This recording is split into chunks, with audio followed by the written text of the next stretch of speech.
Hello లైటా, welcome back to our channel Germany విశేషాలు.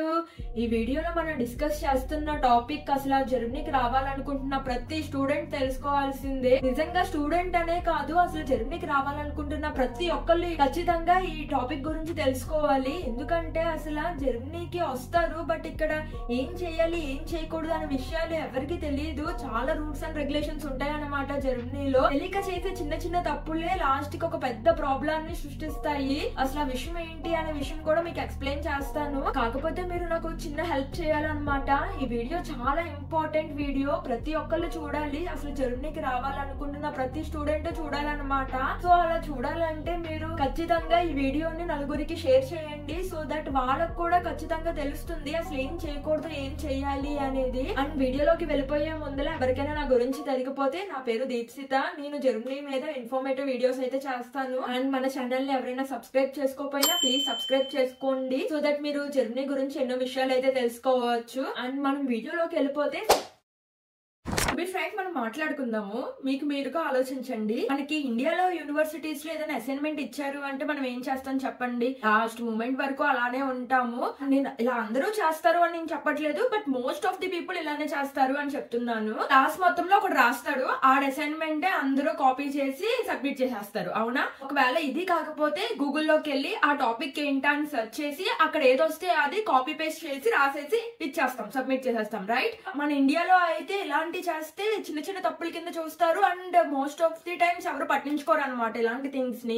అలవాట్లో పొరపాటుగా మీరు జర్మనీ వచ్చిన తర్వాత కూడా సేమ్ అలానే చేశారంటే మీరు ఎదుర్కొనే కాన్సిక్వెన్సెస్ ఎలా ఉంటాయో ఎక్స్ప్లెయిన్ చేస్తాను, వినండి. ఇప్పుడు మీకు యూనివర్సిటీ వాళ్ళే అసైన్మెంట్ ఇచ్చారు, గూగుల్లోకి వెళ్ళి ఆ టాపిక్ మీద సెర్చ్ చేస్తే సమ్ ఆర్టికల్స్ వచ్చినాయి. సో ఆ ఆర్టికల్స్ ఉన్నది ఉన్నట్టు ఎక్కించేసి మీరు సబ్మిట్ చేశారు అనుకోండి, అది 6 months అయినా 5 months అయినా మీ ప్రొఫెసర్ ఎవాల్యుయేట్ చేసిన తర్వాత కాపీ రైట్ చెక్ అనేది చేస్తారనమాట. అక్కడ ఇప్పుడు మీరు ఉన్నది ఉన్నట్టు ఎక్కిచ్చేసారు అంటే మీ మీద కాపీరైట్ క్లెయిమ్ అయితే అవుతుంది. సో ఇప్పుడు ఇలా కాపీరైట్ క్లెయిమ్ అయ్యింది అంటే మిమ్మల్ని యూనివర్సిటీ నుంచి డీబార్ చేసేస్తారు. ఒక్కసారి మిమ్మల్ని యూనివర్సిటీ నుంచి డీబార్ చేశారా, ఇంకా మీ పని కథం. మిమ్మల్ని యూనివర్సిటీ నుంచి డీరిజిస్టర్ చేసేస్తారు. మిమ్మల్ని డీరిజిస్టర్ చేసేసారు అని మీ వీసా ఆఫీస్ కి కూడా ఒక లెటర్ వెళ్ళిపోద్ది. సో అలా చేయడం వల్ల ఇప్పుడు మీరు జర్మనీలో ఉండాలా లేకపోతే జర్మనీ నుంచి వెళ్ళిపోవాలా అనే విషయాలు మీకే అర్థం కాదనమాట. ఒకవేళ మీరు ఈ యూనివర్సిటీలో డీబార్ చేసేసారు కదా, ఇంకో యూనివర్సిటీలో జాయిన్ అవుదాము అన్నా కుదరదు. మినిమం మీరు 2 years వెయిట్ చేయాలి.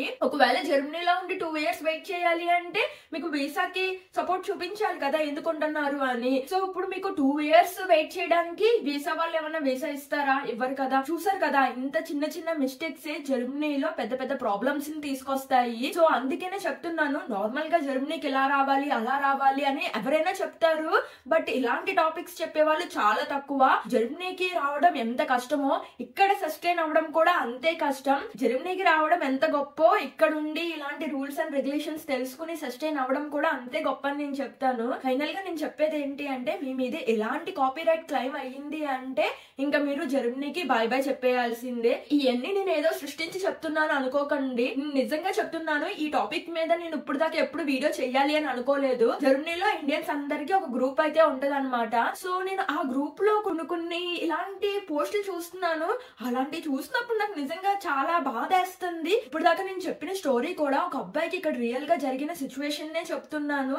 అండ్ నేను ఇప్పుడు చెప్పబోయే సిచ్యువేషన్స్ కూడా ఇక్కడ నిజంగా జరిగినవే. ఇలాంటివి చాలా మందికి తెలియక ఇక్కడికి వచ్చి చిన్న చిన్న మిస్టేక్లు చేసి లైఫ్ అంతా స్పాయిల్ చేసుకుంటున్నారు అని అనిపించి నాకు ఇలా వీడియో అయితే చెయ్యాలనిపించింది.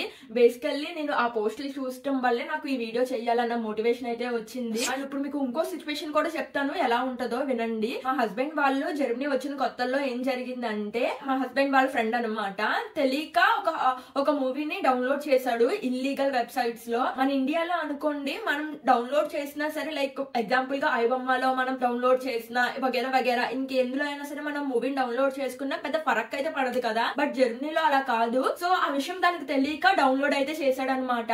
డౌన్లోడ్ చేసిన తర్వాత కొన్ని డేస్ కి తనకి 1000 euros ఫైన్ వచ్చిందనమాట. 1000 euros ఫైన్ అంటే ఆలోచించండి ఎంత ఎక్కువ మనీయో. సుమారు మన కరెన్సీలో 1,00,000 రూపాయలు అనమాట. ₹1,00,000 ఫైన్ వచ్చింది తనకి ఒక మూవీ డౌన్లోడ్ చేసినందుకు. సో తనకి అసలు ఏం అర్థం కాలేదు, ఏంట్రా బాబు ఇది అని కాలేజ్ వాళ్ళ దగ్గరికి వెళ్ళి చెప్పాడంటే తన సిచ్యువేషన్, నా సిచ్యువేషన్ ఇది, కొత్తగా వచ్చాను జర్మనీకి, ఇలా చేయకూడదు అని తెలీదు, చేశాను అని చెప్పాడంట. సో యూనివర్సిటీ వాళ్ళు ఒక లాయర్ ని ఆ అన్నయ్యకి ఇచ్చారంట. సో ఆ అన్నయ్య తరపున లాయర్ అయితే వాదించి ఆ ఫైన్ ని €50 కి తగ్గించారు అంట. కొత్తగా వచ్చారు కాబట్టి ఓకే, ఇలా సమ్ కేసెస్ లో ఇలా జరిగింది, బట్ అందరి కేసెస్ లో ఇలానే ఫైన్ తగ్గించేస్తారా అంటే నాకు కూడా తెలీదు, మనం వాదించే లాయర్ ని బట్టి ఉంటది కదా. సో బేసికల్లీ మీరు ఇక్కడికి వచ్చారు అంటే ఇల్లీగల్ వెబ్సైట్స్ లో మూవీస్ గానీ, మ్యూజిక్ గానీ, వగేరా వగేరా ఏదైనా సరే మీరు డౌన్లోడ్ చేయకండి. మీరు అమెజాన్ ప్రైమ్, నెట్ఫ్లిక్స్ లాంటివి అయితే ఓకే పర్లేదు, అది పెయిడ్ వర్షన్ కాబట్టి మీకు అలో చేస్తారు. బట్ ఇంకా ఏ ఇల్లీగల్ వెబ్సైట్స్ లో నుంచి కూడా మీరు మూవీస్ లాంటివి గానీ, మ్యూజిక్ లాంటివి గానీ ఏమి డౌన్లోడ్ చేయకూడదు. ఒకవేళ మీరు డౌన్లోడ్ చేశారంటే భారీ మూల్యం చెల్లించాల్సిందే. ఏముంది, లెటర్స్ అలాగే వస్తాయి, ఫైన్స్ కట్టకపోతే ఏమవుతుంది అని అనుకుంటే కుదరదన్నమాట. కట్టేదాకా ఈ గవర్నమెంట్ మిమ్మల్ని వదిలిపెట్టదు. సమ్ కేసెస్ లో ఫైన్ మాత్రమే కాదు, జైలుకి వెళ్లే ఛాన్సెస్ కూడా ఉంటాయి. సో బెటర్ మీరు జర్మనీకి వచ్చారు అంటే ఇలాంటి ఇల్లీగల్ వెబ్సైట్స్ లో నుంచి ఎలాంటి డౌన్లోడ్స్ చేయకండి. ఇప్పుడు మీ ఇంటికి ఎవరైనా సరే గెస్ట్ వచ్చారు అనుకోండి, వైఫై పాస్వర్డ్ ఇవ్వడం కామన్ కదా. అలా మీరు జర్మనీకి వచ్చిన తర్వాత మీ గెస్ట్ మీ వైఫై పాస్వర్డ్ తో ఏదైనా మూవీ డౌన్లోడ్ చేసినా సరే అది మీ మెడకే చుట్టుకుంటది. తను వచ్చి మీ ఇంట్లో మూవీ డౌన్లోడ్ చేసుకుని వెళ్ళిపోతాడు. వెళ్ళిపోయిన తర్వాత ఆ ఫైన్ మీ అడ్రస్ కే వస్తుంది అనమాట. ఎందుకంటే మీ ఐపీ అడ్రస్ నుంచి తన డౌన్లోడ్ చేశాడు కాబట్టి ఆ ఫైన్ కూడా మీకే వస్తుంది. ఇలాంటి సిచ్యువేషన్స్ కూడా నిజంగా జరిగినాయి అనమాట. జర్మనీలో ఒక అబ్బాయి వాళ్ళ ఇంటికి వచ్చి తెలియక మూవీ డౌన్లోడ్ చేసుకుని వెళ్ళిపోతాడు. తర్వాత తనకి €2,000 ఫైన్ వస్తుంది అనమాట. €2,000 అంటే ఆలోచించండి, సుమారు 2 లక్షలు అనమాట. నేను ఎప్పుడు డౌన్లోడ్ చేయలేదే అని ఆలోచిస్తే తర్వాత కొన్ని రోజులు ఆలోచించిన తర్వాత ఓహో ఇలా జరిగిందా అని తనకి తెలిసింది. సో దాని తర్వాత వాళ్ళిద్దరు హాఫ్ ఆఫ్ అమౌంట్ షేర్ చేసుకుని కట్టుకున్నారంట. నిజంగా నేను చెప్తున్నా, ఇవన్నీ రియల్ లైఫ్ లో జరిగిన ఎగ్జాంపుల్సే, ఖచ్చితంగా మీ అందరికీ తెలియాలి అని చెప్తున్నాను. సో అందుకేనే నేను మీ అందరినీ రిక్వెస్ట్ చేస్తున్నాను, ఈ వీడియో ఖచ్చితంగా జర్మనీకి రావాలనుకుంటున్న ప్రతి స్టూడెంట్ కి వెళ్ళాలన్నమాట. సో అప్పుడే వాళ్ళు ఏం చేయాలి, ఏం చేయకూడదు అని తెలుసుకుంటారు. ఐ హోప్ మీరు నాకు సపోర్ట్ చేస్తారు ఈ ఒక్క విషయంలో అని అనుకుంటున్నాను. ఏమనుకోకండి ఇన్నిసార్లు పదే చెప్తున్నాను అని, ఏదో మీకు మంచి చెయ్యాలి అని అప్పుడు అంతే. అండ్ ఇంకో సిచ్యువేషన్ కూడా మీ అందరికి ఎక్స్ప్లెయిన్ చేస్తాను. ఒక అబ్బాయి 2021లో ఇటలీ టూర్ కి వెళ్ళాడంట జర్మనీ నుంచి. సో అబ్బాయి టూర్ కని ఇటలీ వెళ్ళాడు కార్ మీద, తన ఓన్ కార్ మీద. ఒక ట్రాఫిక్ రూల్ ని తన అతిక్రమించాడు. 2021లో ఎప్పుడో జరిగితే అబ్బాయికి 2023లో ఫైన్ వచ్చింది అనమాట. నువ్వు 2021లో అప్పుడు నువ్వు అలాగా ట్రాఫిక్ రూల్ ని అతిక్రమించావు, సో నువ్వు ఇప్పుడు €2,000 కట్టు అని వచ్చిందంట. సో దీన్ని బట్టి మీరు అర్థం చేసుకోవాల్సింది ఏంటి అంటే, మీరు ఏదో ఇప్పుడు తప్పు చేసేసామో ఓకే అయిపోయింది అని అంటే అనుకోకండి. ఆ తప్పు మీకు 10 years అయినా 5 years అయినా మీ చుట్టూరే తిరిగి మళ్ళీ మీ దగ్గరికే వస్తుంది అనమాట. నిజంగా పోస్ట్ చదివినప్పుడు నాకు నవ్వాలో ఏడవాలో అర్థం కాలేదు. ఆ అబ్బాయి ఆ కార్ ని అమ్మేసి కొత్త కార్ కూడా కొనేసుకున్నాడంట.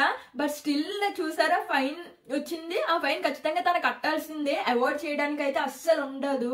నేను ఏదో ఎగ్జాంపుల్ గా 4 చెప్పేశాను, బట్ ఇలాంటివి ఇంకా చాలా రూల్స్ అండ్ రెగ్యులేషన్స్ జర్మనీలో ఉంటాయి. అండ్ అవన్నీ కూడా కంపల్సరీగా మీరు ఫాలో అవ్వాల్సిందే. ఖచ్చితంగా అవన్నీ కూడా మీరు తెలుసుకోవాలంటే నాకు కింద కామెంట్ సెక్షన్ లో పెట్టండి. సో నేను ఖచ్చితంగా దాని మీద కూడా వీడియో చేస్తాను. ఐ హోప్ ఈ వీడియో చాలా స్టూడెంట్స్ కి హెల్ప్ అవుతుంది అని అనుకుంటున్నాను. నిజంగా ఇది స్టూడెంట్స్ కే కాదు, జర్మనీ రావాలనుకుంటున్న ప్రతి మనిషికి అండ్ ఇక్కడ ఉంటున్న ప్రతి వాళ్ళకి కూడా ఇంపార్టెంటే. అండ్ మీకు ఈ వీడియో యూస్ఫుల్ గా అనిపించి నా నాలెడ్జ్ కనుక మీకు వర్త్ అనిపిస్తే ప్లీజ్ సబ్స్క్రైబ్ చేసుకోవడం మర్చిపోకండి. అంతేకాకుండా ఈ వీడియో నచ్చినట్లయితే ఒక లైక్ ఇవ్వండి. అండ్ మన వీడియోస్ ఖచ్చితంగా మీ దాకా రావాలి అంటే మీరు బెల్ ఐకాన్ కూడా క్లిక్ చేసుకోవాలన్నమాట. అప్పుడే మనం పెట్టిన వీడియోస్ మీ వరకు వస్తాయి. మళ్ళీ నేను ఒక మంచి వీడియోతో మీ ముందుకు వస్తాను. This is Dipsitha signing off. Bye by.